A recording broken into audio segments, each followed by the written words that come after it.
Shout out mga kapobre, welcome back sa aking YouTube channel, Bo TV Vlog. Isang pinagpalang araw sa inyong lahat. Please subscribe, like, share sa aking YouTube channel, and kung pwede, pakipindot na lang din yung notification bell para lagi kayong updated. Andito kami naghuhukay ng pera. Maingay dito kasi may mga motor dumadaan paakyat. Kasi yung location is elevated, mataas na portion na ito sa mula sa dagat. So paakyat kami, lalong tumataas at saka lalong maganda yung view dahil makita mo na halos ang buong Davao City doon sa pinakataas. Sa ngayon andito pa lang kami sa may ground portion, pero mataas na rin.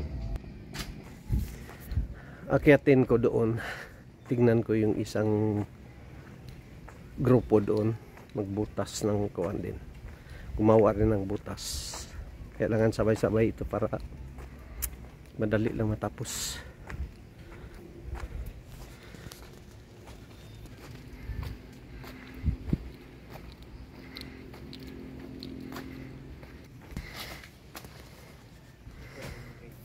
Dito yung isang grupo. At least ngayon kung maka-erect ng 5 poste, okay na. Para bukas, dali lang. Yung isa yan, bagong graduate lang yan ng training ng sundalo, kaso na-disqualified. Tinanggal. Hindi makakaya daw ng jogging.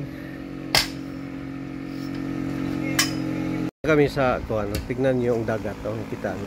Overview na ito Pero mas may mataas pa dito. Paakyat pa kami dito.